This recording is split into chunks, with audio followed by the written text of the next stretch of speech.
오늘 주일 예배에 참석하신 여러분들을 주님의 이름으로 환영하고 축복합니다. 지난 한 주 여러분 어떻게 보내셨습니까? 평안하셨나요? 삶의 여러 가지 문제가 엄습해 오고 또 그 문제가 내 삶의 목을 조여오는 그런 상황들을 또 때때로 우리는 만나게 되죠. 그런데 자기 사명을 알면 담대해집니다. 제가 지난번에 우리가 지지난주였죠. 그 유럽 지방 신년성에 그 튀르키예 그 안탈리아 지방에서 있는 그곳에서 이제 신년성회를 이제 참석을 하고 갔다 왔는데 거기 참석하셨던 분들은 보셨을 거예요. 거기 들깨들 이렇게 쭉 이렇게. 그래도 루마니아 쪽과는 좀 다르더라고요. 루마니아 예전에 갔을 때는 그냥 들깨였는데 그도 모르죠. 뭐 요즘은 그런지 거기 튀르키, 터키는 여기 다 접종을 했는지 여기 뒤쪽에 이렇게 다 표시가 있어요. 우리가 이제 밖에 이제 거기 쭉 나가면요, 쫙 와요. 쫙 와서 우리를 호위해요. 나중에 보니까 그 개들이 많은 개들이 그 양치기 개였다고 하더라고요. 그래서 저쪽에서 포크레인이 막 움직이니까요, 우리 무리 앞에 가서 막 그 포크레인을 보고 짖는 거야. 나중에 가이드분이 그 얘기를 하시더라고요. 지키려고 그러는 걸. 우리는 그냥 보고 쟤네들은 왜 짖죠? 그랬더니 그게 우리 일행들한테 올까봐 앞에 가서 와 포크레인 앞에서. 그리고 오는 날 이제 마지막 날 시내를 이렇게 그룹이 이렇게 쭉 다니는데 또 3마리가 쫙 와요.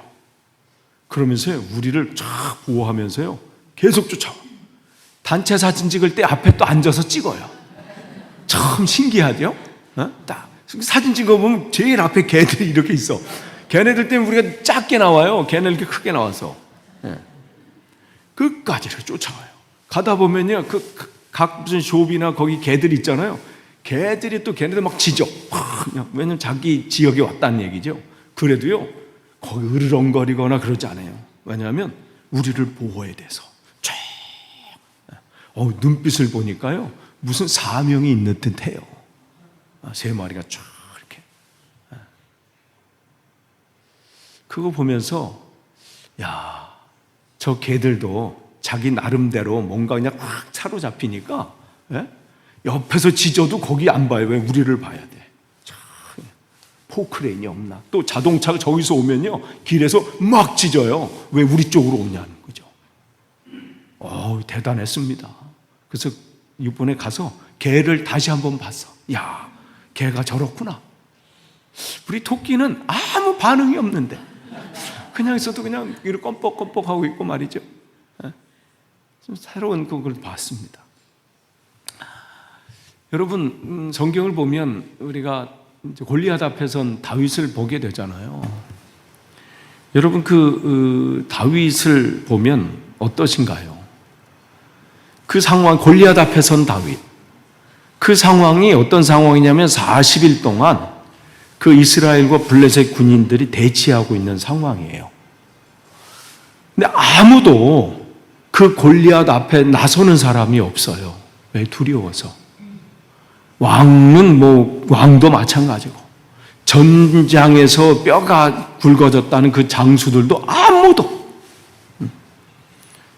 그러면서 늘 두려워하고 걱정하면서 어떻게 되나. 한 가지 방법은 무슨 벼락이 내려서 그를 골리앗을 치지 않는 이상은 해결할 방법이 없는 것처럼 보입니다. 그런데 그 상황에 다윗이 앞에 섰잖아요. 여러분이 그 입장이라면 어떠실까요? 그 상황. 다윗을 보고 어떻게 평가하실 것 같아요? 무모한 자인가? 무모함? 아니면 담대함? 그 상황 속에서 여러분은 어떻게 행동하시겠습니까? 아무도 그 상황 앞에 나서지 못하고 두려워하고 염려하고 있는 그 속에. 네, 다윗은 그 앞에 선 거죠?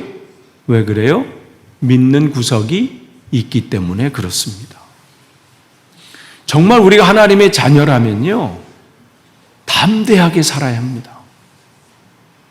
염려나 걱정, 불안이 없는 게 아니에요. 모든 사람에게 다 있죠. 여기 이 자리에 오신 여러분, 얼굴은 막 웃으시는 것 같고 뭐 이렇게 해도 그 마음 깊은 곳에는, 내 시면, 그 마음 깊은 곳에는 다 염려, 걱정, 두려움이 있습니다. 그런데 하나님을 믿는 믿음을 가지고 있으면 그 염려와 두려움이 사라지게 됩니다. 믿는 구석이 있는 사람은요, 염려하지 않습니다. 여러분은 믿는 데가 있는 사람들이에요. 여러분은 이 자리에 그냥 온 사람들이 아니라 믿는 구석이 있는 사람들이에요. 그래서 하나님께서 이곳에 여러분이 이끄신 거예요. 예수님께서 분명히 말씀하셨잖아요. 하나님께서 이끄시지 않으면 나에게로 올 사람이 없다. 여러분이 이 자리에 온 것은요, 뭐 그냥 어쩌다 보니까 온 게 아니에요. 하나님의 분명한 계획이 있는 거예요. 그 말씀을 믿는 것이죠. 그렇기 때문에 믿음의 반대 개념은 뭐냐면 두려움과 염려와 걱정입니다. 여러분이 정말 하나님을 믿으시면 두려워할 것도 염려할 것도 걱정할 것도 없습니다. 아니, 세상의 사람들도 자기 아버지가 그냥 대단한 사람이니까 한 5년, 6년 일을 해도 퇴직금 50억을 받잖아요. 그 사람이 거기 직장에서 쫓겨나면서 다음 직장을 걱정할까요? No! 언제든 갈 수 있다는 자신감이 있어요. 아니, 세상 사람도 그 돈의 그 배경 앞에서 힘이 있는데 두려워하지 않아요. 아니, 조금만 내 뒤에 힘이 있는 부모님, 그러한 가정, 배경만 가져도 사람의 어깨에 힘이 들어가는데, 우리는 어마어마하신, 세상과는 비교할 수 없는 전능하신 하나님 아버지가 나의 아버지라고 하면서도 내 삶은 늘 이렇게 돼 있어. 어깨가 쭈그러지다 못해 붙었어, 그냥. 그러니 한 해가 시작되니까 그냥 아유, 올 한 해 어떻게 될까 하면서 운세 보러 가고 말이죠. 올해 운세 점을 보러 가고. 많은 분들이 교회분들이래. 교회분들 없으면 문 닫아야 된대요. 참 죄송하지만요, 그분들은 예수 믿는 분이 아니에요. 교회 다닐 수는 있어요. 그러나 예수님 믿는 분은 아닙니다. 제가 우리 집이 중고등학교, 제가 이제 여주로 물론 여주에서 목회할 때도 우리 집은 기본적으로 2마리 정도의 개는 있었어요. 그러니까 어릴 때 우리 집은 2-3마리의 개는 늘 있었어요. 밖에. 그래서 큰 거는 묶어놓고 작은 거는 이렇게 풀어놓고 이렇게. 근데 그때는요, 개들도 새끼 나면 11조라고 갖고 오시더라고. 이렇게 해서 이렇게. 그러니까 뭐 여주에서 안 받을 수가 없어요. 갖고 오시는 걸. 근데 그거 어떻게 해? 그래서 푸들도 밖에다 묶어놨어요. 좀 많은 거 어떻게 해? 아내가 또 좀 그러니까. 근데 이제 결혼하기 전에 그냥 큰 거는 묶어놓고 작은 거 이렇게 놓으면요, 뭐 어쨌든 밖에서 막 소리가 나요. 막 짖고. 뭔가 하다 보면요, 그 철문 틈으로요, 확 짖는 거예요. 큰 게 지나갈 때. 그 조그만 게 그렇게 우렁찬지 몰라. 근데 왜 그렇게 짖어요? 여긴 내 지역인데 왜 오냐는 얘기예요. 그리고 걔가 왜 그렇게 짖어요? 우리 믿는 구석이 있잖아요, 우리 뒤에. 그리고 또 중요한 건 앞에 철문이 있으니까 와도 뭐 들어오지 못하는데 확실히 아니까. 걔들도요, 믿는 구석이 확실하면요 담대해져요. 아니, 그 튀르키예 갔을 때 우리를 호위하던 개가 큰 개예요. 근데 그 앞서 짖는 개는 요만한 개야. 근데 그 뒤에 주인이 이렇게 하고 있었거든. 개들도 그런 담대함이 있어요. 여러분, 정말 하나님을 나의 아버지, 나의 선한 목자, 전능하신 하나님, 나의 복의 근원, 그렇게 믿으신다면, 진짜 믿으면 우린 염려하거나 걱정하거나 두려워할 것이 무엇이겠습니까? 지금까지 여러분이 살아오시면서 염려가 문제가 없으셨던 분 계신가요? 다 얼굴은 뭐 웃고 뭐 평안하고 뭐 이래도 그 속에는 다 있으실 거예요. 문제없이 이 자리까지 오신 분은 한 분도 없습니다. 경제적인 문제든지 건강의 문제든지 인간관계의 문제든지 뭐 자식과 뭐 남편 뭐 누구 친구 여러 가지 하다 보면 정말 막 풀어놓으면요 밤새 이야기하셔도 다 못하실 거예요. 그런데 어떠한 문제가 있어도 그 문제가 그 사람을 압도하느냐 아니면 그게 별게 아닌 것이라고 취급하느냐 이 차이만 있을 뿐입니다. 근데 믿음이 그러한 하나님이 나의 아버지시다. 전능하신 하나님은 나의 편이시다. 그분은 나의 선한 목자시다. 이러한 믿음이 없으면요 하나님이 우리에게 부으신 은혜가 너무 많아도 그것을 내 것으로 못 만들어요. 그것을 누리지 못합니다. 예배 때 이렇게 드리다 보면요 제가 지난번 신년성회 때 목요일 저녁에 사회를 봤어요. 앞에 나와서. 근데 그 목요일 날이 하루 종일 이 바울의 그 유적지였던 그 버가, 즉, 바울이 2차 전도 여행 때 첫 번째 터키 땅을 밟은 곳이 그 버가거든요. 그곳을 갔어요. 그리고 이제 아탈리아 그 주변을 이렇게 보고 이제 저녁에 와서 이제 저녁 집회에 이제 다 참석했잖아요. 그런데요, 거기 보면요, 어떤 분들은 막 지쳐도 그냥 찬양하고 뭐 예배할 때 얼굴이 환한 분이 있는가 하면 어떤 분들은 또 예배인가 이렇게 얼굴에 표시가 확 이렇게 나. 그리고 첫날 이렇게 정찬식을 했잖아요. 정찬식을 하면 이렇게 내가 이렇게 나는 이것은 주님의 권사님을 위해서 집사님을 주시는 주님의 몸입니다. 막 감격 속에 어느 분은 그냥 이렇게 얼굴에 그냥 쓰여 있어. 그거 왜 그럴까요? 우리가 그렇게 보면 얼굴이 환하고 막 이러면 저분은 은혜를 많이 받으셨구나. 어느 분은 이러면 저분은 은혜를 못 받았구나. 근데 그건 정확한 표현이 아닙니다. 왜냐하면 하나님은 모든 분들에게 동일한 은혜를 부어주시는 분이에요. 요분은 넌 요만큼만 먹어라 이거고 너는 이만큼 그냥 이게 아니에요. 하나님 아버지는 우리의 모든 분들에게 동일한 은혜를 준비하시고 동일한 크기의 은혜를 우리에게 채우신다는 거예요. 오히려 교회 처음 나온 분들, 연약한 분들, 그런 분들에게 더 많이 주실 수 있어요. 근데 그걸 왜 내 것으로 못 만드느냐? 그 하나님이 그런 은혜를 주시는 분이라고 내가 믿느냐, 못 믿느냐, 이 믿음의 차이입니다.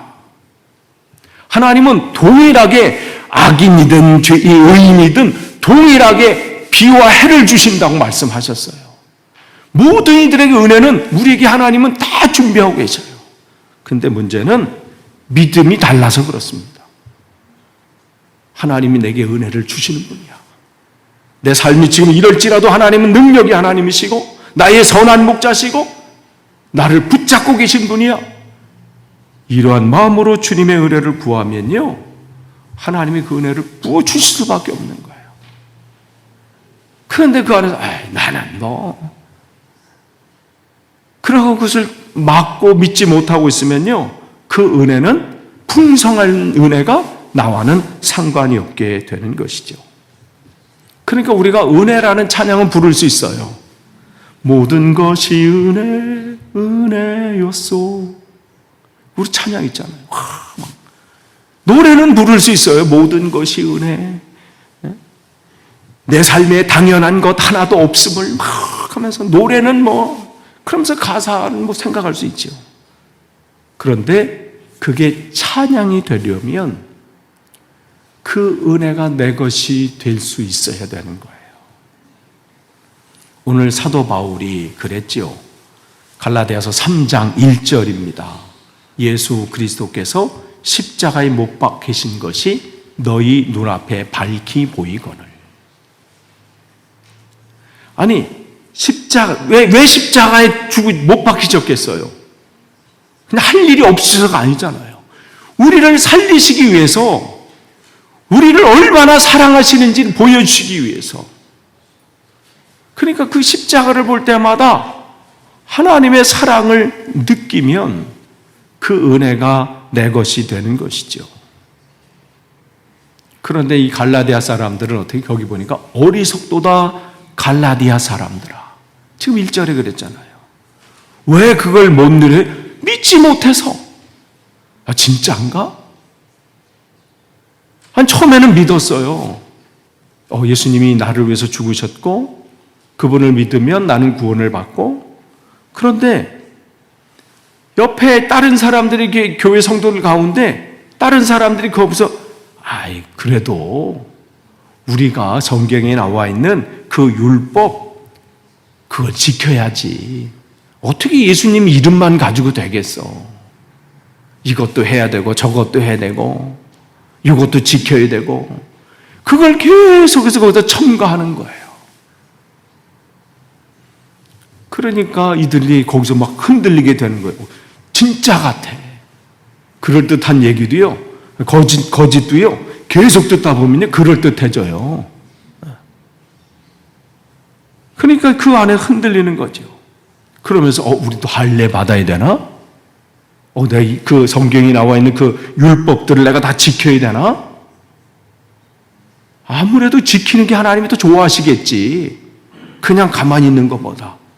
하면서 그렇게 되는 거죠.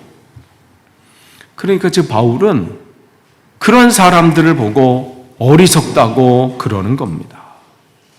그러면서 2절 말씀을 보면 너희가 성령 받은 것이 율법의 행위로냐 듣고 믿음으로냐, 이 얘기를 하는 거예요.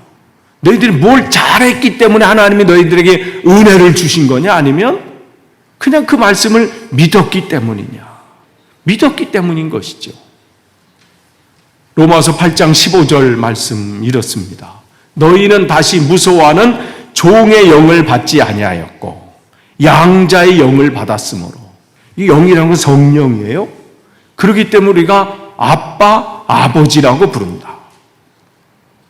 그러니까 우리가 기도하고 찬양할 때 하나님을 아버지라고 부른다는 것은 내가 뭐 어쩌다 보니까 하는 게 아니에요. 내 안에 하나님의 성령, 하나님의 영이 나를 그렇게 고백하게 만드는 거예요.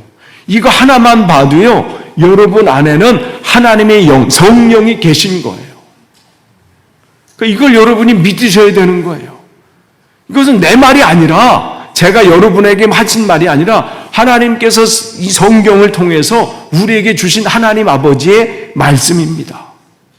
내가 네 안에 있다. 그렇기 때문에 너는 나를 아버지라고 부른다. 이렇게 얘기하는 거죠. 말씀하시는 거예요. 그럼 이걸 언제 이 성령을 받은 거예요?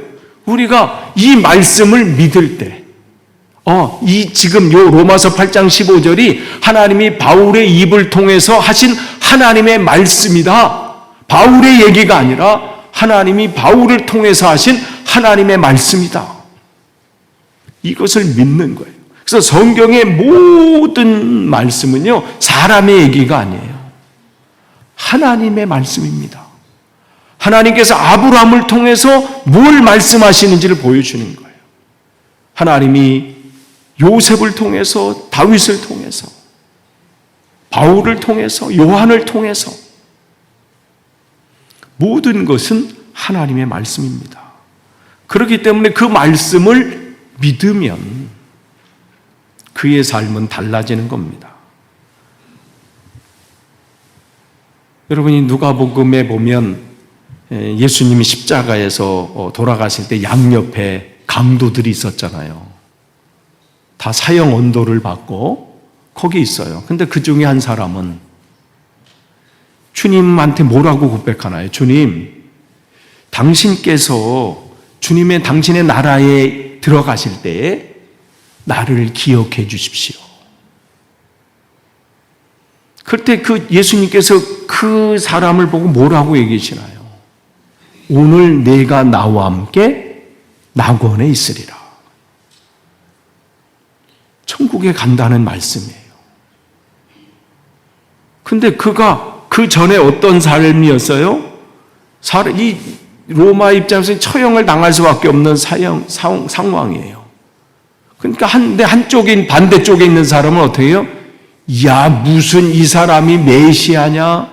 뭐냐 하면서 옆에서 그가 한 예수님이 했던 말씀들이나 그런 행동들을 전혀 믿지 않았죠. 근데 이 사람은 이 예수는 우리와 다른 사람이다. 그가 이 사람이 행한 모든 것은 옳지 않은 것이 없다. 그 자기 동료에게 그 얘기를 해요. 지금 곧 있으면 죽음을 앞에 둔 사람이 거기서 그냥 무슨 꾸며난 얘기를 하겠어요? 그러니까 이 사람은 여기 달리기 전에 예수님이 어떠한 분인지를 들었고 보았던 사람인 거예요. 그런데 비로소 그 주님과 대면하게 된 거죠. 그 십자가 상에서. 그래서 그는 그때를 놓치지 않은 거예요. 내가 그동안 들었던 그 예수님이 어떠한 말씀을 전하셨고 어떠한 기적을 행하셨고 어떠한 행동을 하셨던 것을 들었던 것을 고백할 기회가 없었던 거예요. 그런데 비로소 그 십자가 상에서 마지막 그 순간에 주님, 당신이 당신의 나라에 들어가실 때 나를 기억해 주십시오. 그 얘기는 예수님이 하셨던 그 모든 말씀과 그 행동들을 자기는 믿는다는 거예요. 그리고 거기서 고백을 하는 거예요. 그런데 주님은 그 고백 때문에 그가 뭘 대단한 거 한 거 없어요. 무슨 나가서 사람들을 구제했다거나 무슨 뭘 했던 거 없어. 그런데 거기서 말씀해 주시잖아요. 오늘 내가 나와 함께 낙원에 있으리라.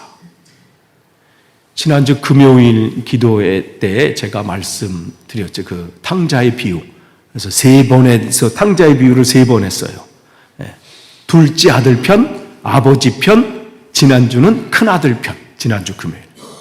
근데 그 큰아들이 마지막 거기서 그 잔치자리에 들어가지 않고 그 바깥에 있었잖아요.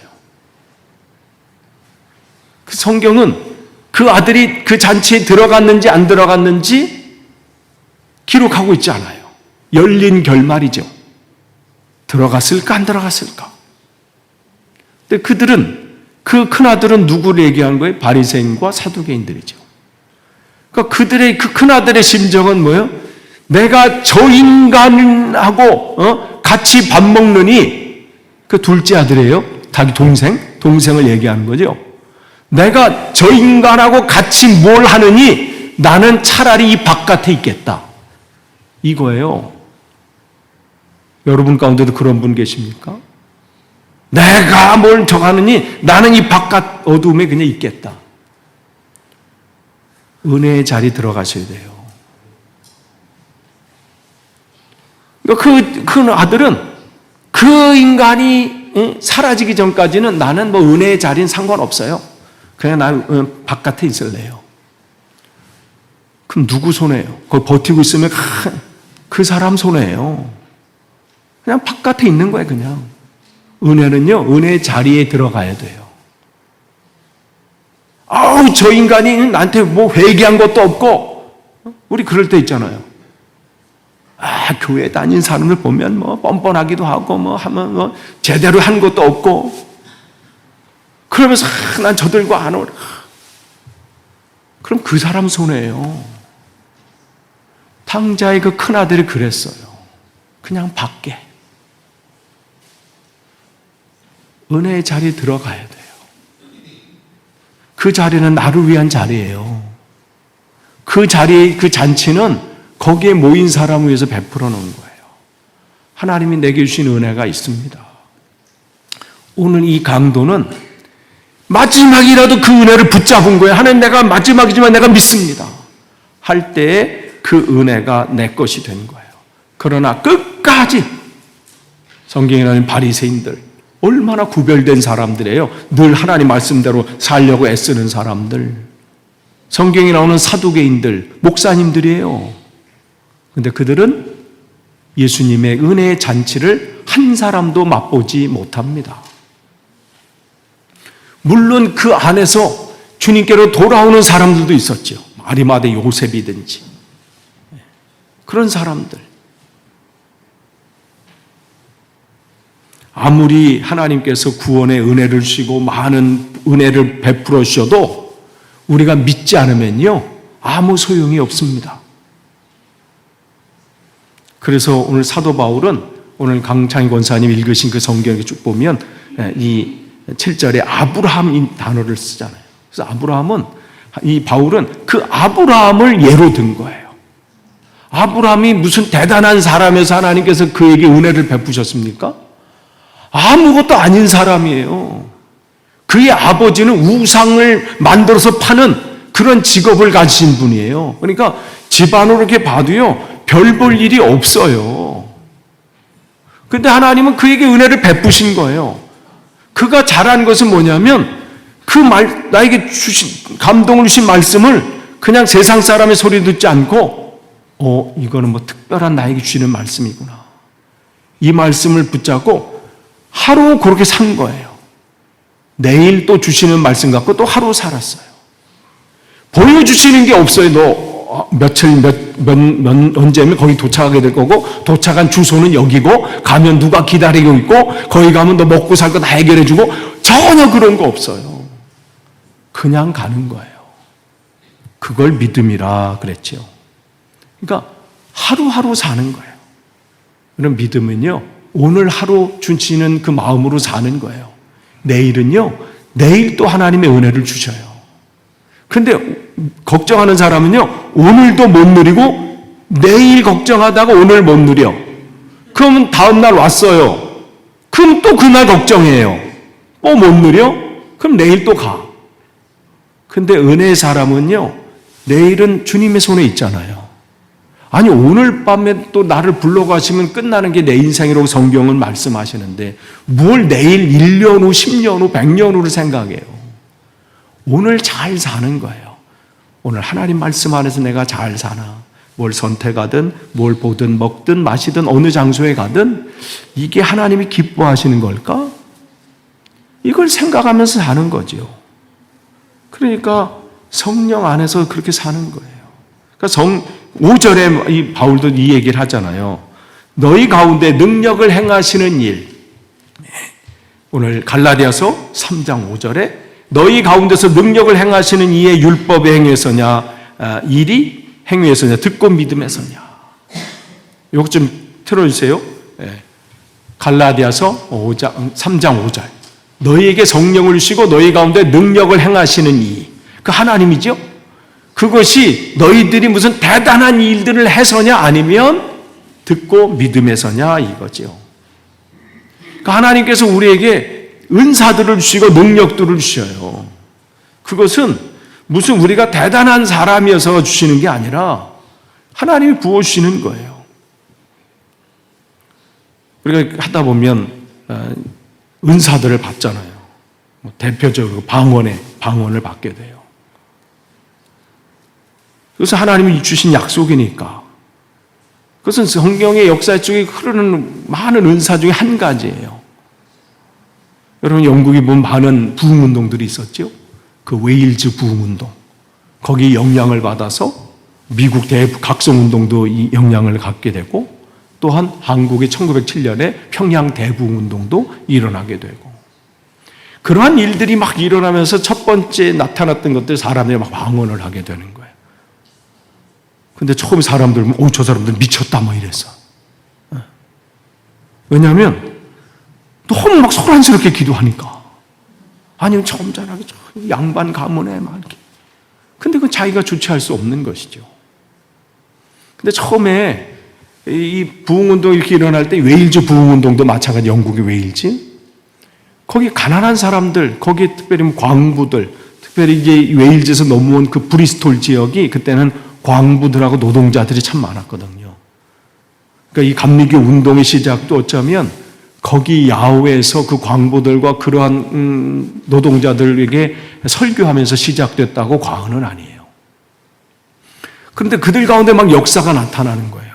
왜 나타나냐면 다른 게 없어요. 사모한 사람들에게. 그러니까 그들에게 하나님이 다양한 은사들을 그에게 부어주셨어요. 방언도 그렇고 예언도 그렇고 어떤 치유도 그렇고 많은 것들. 그러니까 그들은 다른 것에 기대가 없는 사람, 오직 주님밖에는 삶에 의지할 것이 없는 분들이었어요. 그래서 어떻게 보면요, 단순한 분들이 은혜를 더 많이 받아요. 그래서요, 예전에는요, 단순하고 그 당시 이렇게 온 사람들이 가난한 사람들, 광부들 막 이러니까 저 수준 낮은 사람 다 이래. 그러니까 저렇게 떠들지 막 이렇게. 그래서 예전 초기 대한민국의 교회에서는 방언을 하면 2단까지 취급을 했어요. 모르니까. 그건 초대교회도 일어난 일들인데. 근데 이유는 뭐냐면요, 그들이 하나님의 약속을 더 믿었기 때문에. 믿는 자들에게는 능력이 나타나요. 근데요, 막 난 배운 게 많고 뭐 생각하면 저게 뭐 저러냐 막 백날 가도 그들에게 은사가 안 나타나요. 생각이 많아. 은혜가 오다가 여기서 막 멈춰. 하나님이 그에게 부으신 은혜가 있거든요. 다양한 은혜들이 있어요. 한 가지만 아니지. 하나님의 은혜는 각자에게 하나님이 그에게 맞는 은혜들이 있거든요. 은사들도 있고 은혜들도 있어요. 근데 그것을 사모하는 게 없어. 주셔도 되고 안 주시면 말고. 그게 그냥 간절함이죠. 그때 바울이 이 얘기를 하는 거예요. 하나님의 너희 가운데 그 능력을 행하시는 것은 너희들이 뭘 따는 게 아니라 사모함이에요. 믿음. 하나님 내게도 하나님의 은혜를 부어주세요. 하나님 내게도 하나님의 치유의 능력을 허락해 주세요. 여러분 믿음을 가지고 기도하십시오. 기도한다는 것은 확실히 믿어지기 때문에 기도하는 거예요. 믿어지지 않으면요 기도가 안 나와요. 왜 기도를 못해요? 안 믿어지니까. 믿어지면요 금요 기도회든 새벽 기도회든 하여간 기도할 자리에 있으면요 머리 뒤밀고 가요. 해결되는데 안 되면요 피곤해서 못해, 뭐 때문에 안 돼, 바빠서 못해. 그 자리에 가면 100억 준다고 한번 생각해 보세요. 피곤해서 100억 못 받으러 가요. 100파운드만 줘도 오칠 거야. 이 자리에 오는 분에게 모두 아이패드 프로를 드립니다. 웨일즈에도 있어도 올걸? 뭐 아이패드 갖고는 좀 안 되겠네. 뭐 1000파운드 이상. 기도는 그런 능력이 있어요. 그 믿음이에요, 믿음. 기도하면 된다는 그 믿음이 있어야 기도가 나와요. 여러분, 이 말을 하면 또, 목사님은 뭐 모든 게 편하고, 뭐 모든 게 잘하니까 저 얘기한다. 저도 사실 힘겨운 시간들을 보내온 사람이에요. 뭐 이래도요, 안 해. 어릴 때부터요, 여러분 말씀드렸잖아요. 그 아버지 목회하면서, 그 당시 아버지 35세, 모든 거 다 포기하시고 목회 길을 걸어가면서 그 험난한 지역에서 목회하셨을 때 저희 인생이 참 쉽지 않았어요. 중학교 1학년 때 어머니 목에 칼을 든 사람 봤다고 그랬잖아요. 학교 갔다 왔는데 한 사람이 어머니 목에 칼을 들고 있어. 죽인다고. 그걸 보면서 자란 사람이에요. 밤마다 술 취한 사람이 막 밖에서 목사 나와 그냥 밤에요 편하게 자면 이상해요. 오늘은 누가 두들기지 않나. 그 험한 지역이어서 그래도 저만 그런 게 아니라 아내도 그랬다고 하더라고요. 거기 산 하나 넘어오면 아내가 살았던 거기도 밤새. 왜냐면 아버님하고 장인어른이 신학 동기세요. 그래서 같이 개척을 하셔서 밤마다 두드리는 거냐. 목사 나와 술 해서 살려 죽여 하면서. 그러니까 저는요 웬만한 거는요 꼼짝도 안 해요. 아유. 저게 무슨 어느 목사님 힘들어서 목에 칼 들어봤어요? 뭐 이렇게 웬만한 건 일이 아니에요. 신뢰하는 거예요. 주님께서 인도하신 아버님의 삶에서 주님을 붙잡으면 하나님께서 저렇게 하시는 것을 보는 거죠. 여주에서 목회할 때도 쉽지 않아요. 그 알코올 중독되신 분 축사하러 막 이렇게 가잖아요. 귀신 내죠. 잠깐 되다가 또, 와, 그 귀신에 사로잡히는 걸 보면요, 대단해요. 그냥 밖에서 막 자기를 잡아온다고. 끊는 게 그렇게 어려워요. 결국 그걸 못 견디시더라고요. 나중에 참다가도 한참 지나가다 한 번 그걸 했는데 술인 줄 알고 드셨는데 그게 농약인 거예요. 그 장례식을 제가 치르면서 얼마나 하나님, 정말 하나님, 내 목회 하나님, 그 쉽지 않은 게, 내 성도님도 얼굴 한 걸 보면 얼굴이 환하면 마음 편한데 어느 분 그러면 저분은 또 왜 저러나, 온한 생각이 다 들어요. 참 쉽지 않아요. 저도 쉽지 않아요. 편한 것 같죠? 목사님 왜 편하네. 뭐 일주일에 한 몇 번만 설교하시고 아니, 쉽지 않아요. 여러분, 축구 선수도요, 일주일에 한 번 뛰려고요, 한 번 뛰는데 그 많은 돈을 받잖아요. 한 번 그거 뛰려고 얼마나 노력해요. 저도 마찬가지예요. 목사라고 믿음이 좋은 거 아니에요. 저도 흔들리고요, 무너질 때 있어요. 그런데 다시 붙잡는 거예요. 하나님은 나의 목자시지. 모든 사람이 나를 떠나도 하나님은 나를 떠나지 않으시지. 하나님은 나를 여전히 사랑하시지. 내 모양, 얘 모양이 이 꼴이어도 하나님은 나를 사랑하셔. 그걸 믿는 거예요. 나의 연약함까지도 하나님 앞에 올려도, 하나님, 나 이거밖에 안 돼요. 나의 안에 이런 분노도 있고 내 안에 이런 상처도 있고, 그러나 하나님, 난 다시 일어나겠습니다. 왜 저는 흔들릴 때 있죠? 휘청거릴 때도 있고. 끝을 맺습니다. 하나님이 우리에게 부으신 은혜는요, 어마어마해요. 근데 은혜를 누리는 사람은요, 그 은혜가 나에게 있음을 믿는 거예요. 하나님은 나를 사랑하시기 때문에 나에게 그 하나님의 은혜를 주신다. 내가 지금 비록 연약해도 하나님 다 이유가 있으시다. 그리고 나를 온전하게 세워주실 것이다. 그걸 믿는 거예요. 하나님이 여러분의 목자십니다. 하나님은 전능하신 분이에요. 하나님은 복의 근원이십니다. 세상 사람들이 다 못한다 할지라도 하나님은 하십니다. 그 하나님, 여러분이 신뢰하시고 믿으심으로 하나님이 주시는 은혜가 여러분의 풍성하게 임하시기를 축원합니다. 기도하겠습니다. 하나님, 감사합니다. 하나님, 우리에게 주시는 은혜를 우리가 누리며 살기를 원합니다. 근데 그것은 믿음으로 누릴 수 있습니다. 전능하신 하나님이 나의 아버지 되시고 나의 목자 되시고 나의 피할 바위 되시고 나의 모든 것 되시는 그 하나님을 믿습니다. 세상 사람들이 다 나를 떠나가고 나를 다 미워한다 할지라도 하나님은 여전히 나를 사랑하신다는 것을 믿습니다. 그 믿음 가운데 주님의 은혜를 누리게 하옵소서. 예수님의 이름으로 기도하옵나이다. 아멘.